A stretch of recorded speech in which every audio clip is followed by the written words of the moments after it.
మీరు పేదల జోలికి వస్తే నేను మళ్ళీ చెప్తున్నా మీరు పేదోళ్ళ ఇళ్ళ జోలికి వస్తే అదే జేసీబీలు పట్టుకొని మేము దళాలు ఏర్పడుకొని పెద్దోళ్ళ ఇళ్ళకి మేము పోతాం.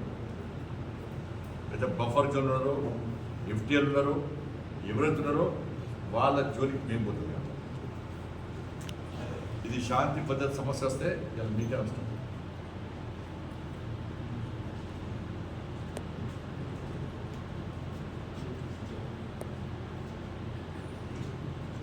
ఇన్ని కూల్చివేతలు ఇప్పుడు రాష్ట్రంతో చర్చ జరుగుతూ కూడా ఇంత జరిగితే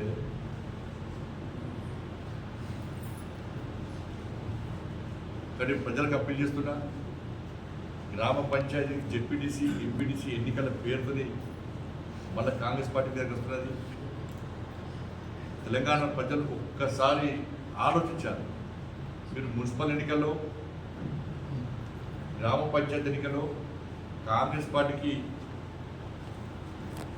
ఓట్లు వేసి వాళ్ళు ప్రోత్సహించే ప్రయత్నం చేసింది కాబట్టి వాళ్ళు బరిదెగించుకున్నారు. మేము 2,500 రూపాయలు ఇవ్వకుండా మాకు ఓట్లు వేసారు, 4,000 రూపాయలు ఆసరా పెన్షన్ ఇవ్వకుండా మాకు ఓట్లు వేసారు, రైతు భరోసా ఇవ్వకుండా మాకు ఓట్లు వేసారు, ఉద్యోగాలు ఇవ్వకుండా మాకు ఓట్లు వేసారు, డిఏలు ఇవ్వకుండా మాకు ఓట్లు వేసారు, 10,000 పొందినటువంటి ఉద్యోగ బెనిఫిట్స్ ఇవ్వకుండా మాకు ఓట్లు వేసారు, ఫీజు రిమెంట్స్ ఇవ్వకుండా మాకు ఓట్లు వేసారు, రైతు కులకు 12 రూపాయలు ఇవ్వకుండా మాకు ఓట్లేసారు, విద్యార్థి భరోసా కార్డు ఇవ్వకుండా ఓట్లేసారు, నిరుద్యోగ వృత్తి ఇవ్వకుండా ఓట్లేసారు, ఉద్యోగాలు ఇవ్వకుండా ఓట్లేసారు, గ్రామ పంచాయతీలకు రూపాయి ఇవ్వకుండా ఓట్లేసారు, మున్సిపల్కు కార్పొరేషన్కు రూపాయి ఇవ్వకుండా మాకు ఓట్లేసారు. మేము ఆడిందే ఆట పాడిందే పాట అని చెప్పి ఇలా కాంగ్రెస్ పార్టీలు గల్లా ఎగురు తిరుగుతుంటే దానికి మీరందరూ తీసుకున్న ఒక చిన్న తప్పుడు నిర్ణయమై ఇలా మన బతుకులు నాశనం కావడానికి కారణమైంది. ఇస్తారు మన రేపు ఉండవు ఇవ్వాలి, ఇవ్వకుండా మాత్రం ఇవాళ కాంగ్రెస్ పార్టీ ఏం చేయాలో ఇస్తాం. రైతు భరోసా రాష్ట్ర ముఖ్యమంత్రి గారు మిర్యాలు కూడా చెప్పాడు, 4వ తారీఖు నాడు ఫిబ్రవరి 4 తారీఖు చెప్పాడు. రైతు భరోసా 9,000 కోట్ల రూపాయలు రెడీ ఉన్నాయి, ఎన్నికలు కాగానే ఇస్తామన్నాడు. మొన్న క్యాబినెట్ మీటింగ్లో కనీసం చర్చ లేదు, దాని మీద చర్చ లేదు.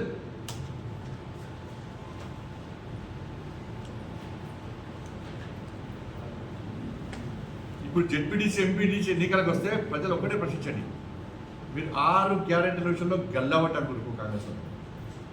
రైతు భరోసా గురించి అడగండి, మీ పిల్లల ఉద్యోగాల గురించి అడగండి, ఉద్యోగస్తులు మీ డిఏల గురించి అడగండి, నిన్న విద్యా కమిషన్ చూడండి దొంగ రిపోర్ట్ గురించి అడగండి, ఫాల్తు రిపోర్ట్ గురించి అడగండి. సరే వాళ్ళు మీరు చెప్పేది ఏం నమ్మకం, మేము దాని వెంటనే ఉంటాం.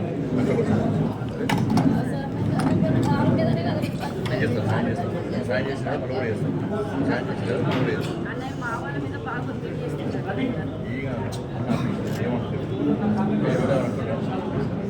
ఏమన్నారు అందుకనే వచ్చిన, అందుకనే గట్టిగా మాట్లాడాలి.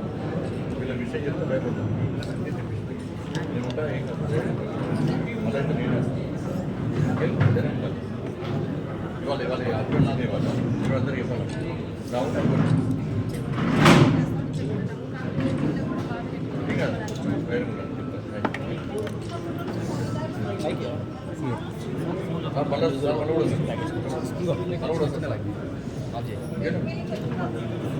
అందరికి అర్థం వచ్చిందన్నమాట.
నమస్కారాలు. ఈరోజు ఈ లోన్ సంబంధించి ప్రశిక్షణ శిబిరాల సందర్భంగా కామారెడ్డి రావడం జరిగింది. దాంతోపాటు మా బాన్సువాడలో జరిగినటువంటి సంఘటన నేపథ్యంలో అనేక మంది ఆ సంఘటనతో సంబంధం లేనటువంటి హిందువులను అక్రమంగా అరెస్ట్ చేసినటువంటి విషయంలో ఆ కుటుంబ సభ్యులను కలవడం, వాస్తవాలు తెలుసుకోవడం, మనకు ధైర్యం నింపడానికి ఈరోజు కామారెడ్డి రావడం జరిగింది. తెలంగాణ రాష్ట్రంలో శాంతి భద్రత సమస్య ఉత్పన్నమైంది.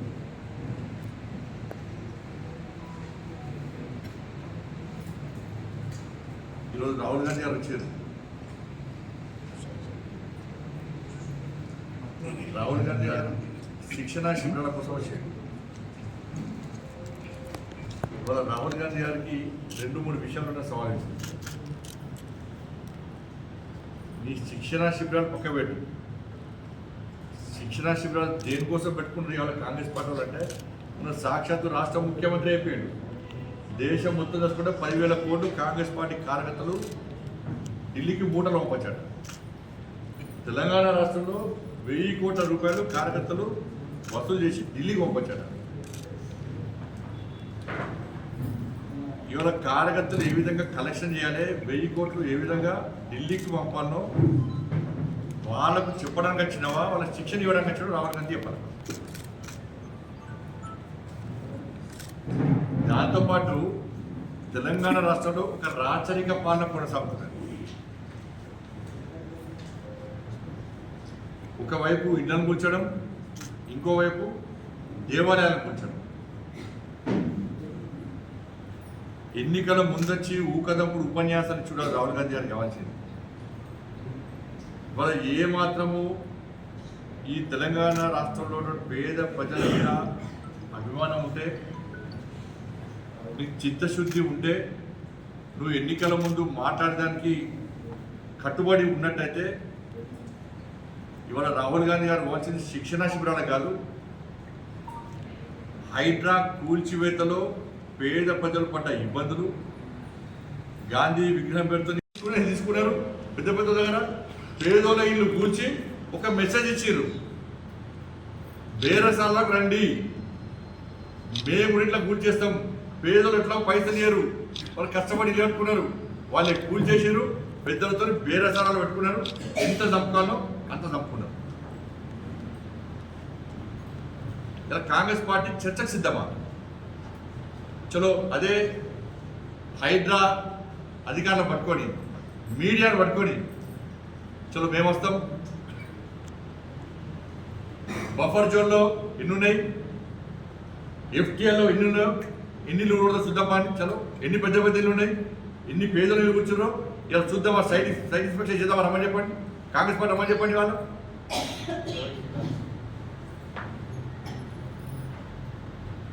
మూసీ నదిలో మూసీ విగ్రహం పేరుతో గాంధీ విగ్రహం పెడతామని చెప్పి పేదోళ్ళ ఇల్లు గుర్చేస్తే సోషల్ మీడియాలో ఎంత ఏడుస్తున్నారు వాళ్ళు.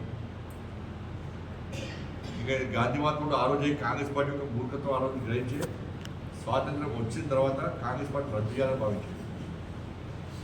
ఇలా గాంధీ ఆత్మ శోభిస్తుంది కాదు, పేదల కోసం మాట్లాడి గాంధీ మాత్రం అటువంటి గాంధీ విగ్రహం పేరు చెప్పి ఇలా పేదోళ్ళు ఇల్లు గుర్తిస్తే మేము గుజరాత్లో సర్దార్ పటేల్ విగ్రహం పెట్టాము.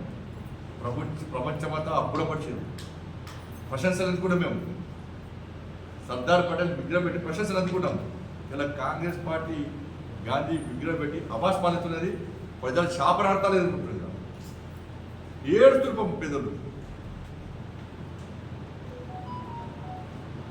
ఖమ్మంలో భూదాన్ భూముల పేరుతో 800 ఇల్లు కూల్చేసారు.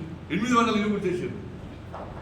మరి కూల్చేసి కడతారా అంటే ఏ ల్యాండ్ కాస్ట్లీ ల్యాండ్, ఒకప్పుడు మామూలు ల్యాండ్ కూడా కాస్ట్లీ ల్యాండ్ అమ్ముకోవాలి, కమర్షియల్ క్యాంపస్ నడుచుకోవాలి, పర్సంటేజ్ తీసుకోవాలి, వేరే సరాలు కావాలి, పైసలు అమ్ముకోవాలి. ఎక్కడైనా ఏదైనా జాగా ఇల్లు ప్రభుత్వ జాగా తీసేస్తున్నామంటే ప్రభుత్వానికి ఒక ప్రణాళిక ఉండాలి. ఆ పేదలు కట్టుకున్నారు, మీ బలిసోట కుట్టుకోర్రి గురొట్టుర్రి, కానీ బలిసోని జోలికి కోరు, పేదల జోలికి పచ్చపోతారు. ఇలా నేను చూస్తాం. నిన్న ఖమ్మంలో సార్ ఇంటర్మీడియట్ ఎగ్జామ్స్ ఉన్నాయి సార్, నా పిల్లలకు 10th ఎగ్జామ్స్ ఉన్నాయి సార్, సర్టిఫికేట్ మొత్తం దానిలో ఉన్నది సార్, ఇలా ఎగ్జామ్ రాయాలి సార్, నా బిడ్డ కష్టపడ్డా సార్, 10th హైయెస్ట్ మార్క్స్ వచ్చినాయి సార్, కలెక్టర్ వాళ్ళ కళలు కన్నాం సార్, ఇలా ఎగ్జామ్ రాయలేని పరిస్థితి అని చెప్పి సోషల్ మీడియాలో పేద ప్రజలు చెప్తుంటే కనీసం రాష్ట్ర ముఖ్యమంత్రి ఆయన విద్యాశాఖ మంత్రి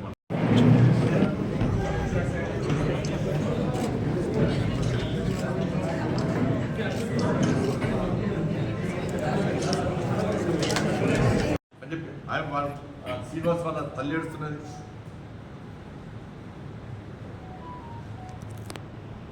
ఇది చూసినాక ముఖ్యమంత్రి రాష్ట్ర సాధపోతాడు. దీనికి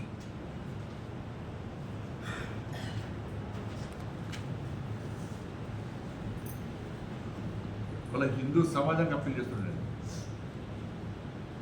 హిందూ సమాజం జాగృతం కావాల్సిన సమయం ఆసనమైంది. తెలంగాణ రాష్ట్రంలో హిందువులు రోడ్ల మీద ఎక్కి ఈ కాంగ్రెస్ పార్టీ, ఎంఐఎం పార్టీ మెడలు వచ్చేటువంటి పరిస్థితి ఇలా తెలంగాణ రాష్ట్రంలో ఉత్పన్నమైంది.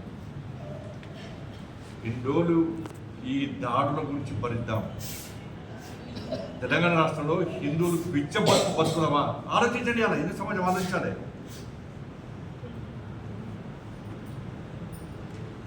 దేవాలయం దేవుని మొక్కుడు కాదు, దేవుని మొక్కి సొంత కోరికలు తీరాలి, నా కష్టాలు పోవాలని చెప్పి మొక్కటోడు హిందూ కాదు. నేను మళ్ళీ చెప్తున్నా, కామారెడ్డి వేదిక చెప్తున్నాను, బొట్టు పెట్టుకొని దేవుని మొక్కటోడు హిందూ కాదు. అటువంటి వ్యక్తులకు దేవుడు కరుణా కటాక్షాలు ఉన్నాయి. ఇలా ఏ దేవుని మొక్తామో, ఏ దేవుని కరుణా కటాక్షంతో మనం బతుకుతున్నామో ఆ దేవుల మీద దాడి జరిగినప్పుడు స్పందించినోడు హిందువే కాదు. ఇలా స్పందించాల్సిన సమయం వచ్చింది కాబట్టి నేను అప్పీల్ చేస్తున్నాను. ముత్యాలమ్మ గుడి మీద దాడి చేస్తే సమాజం స్పందించేది.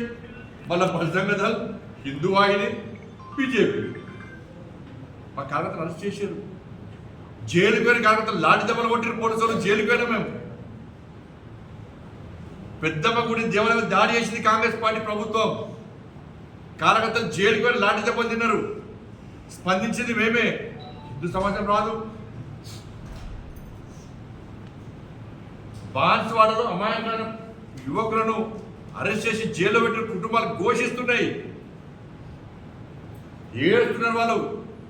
వాళ్ళు బయట ప్రపంచంతో సంబంధం లేదు. బాన్స్వాడ పోతా అంటే మా రాష్ట్ర అధ్యక్షుడితో పాటు అందరూ నాయకులను అరెస్ట్ చేస్తున్నారు. హిందూ సమాజం మాట్లాడది. షాజహాన్ ఉంటాడు, చరిత్ర పురాతన చరిత్ర హనుమాన్ దేవాలయం దాడి చేస్తే హిందువులు బయటికి వెళ్ళారు, బయటికి మాట్లాడారు.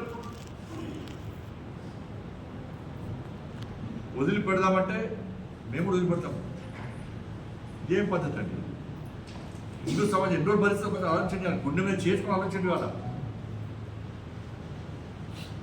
కాంగ్రెస్ పార్టీ ప్రభుత్వం తెలంగాణ రాష్ట్రంలో ఏర్పడిన తర్వాత 2 సంవత్సరాలు లైక్ చేయండి, షేర్ చేయండి, సబ్స్క్రైబ్ చేయండి. మరిన్ని వీడియోల కోసం బెల్ సింబల్ పై క్లిక్ చేయండి.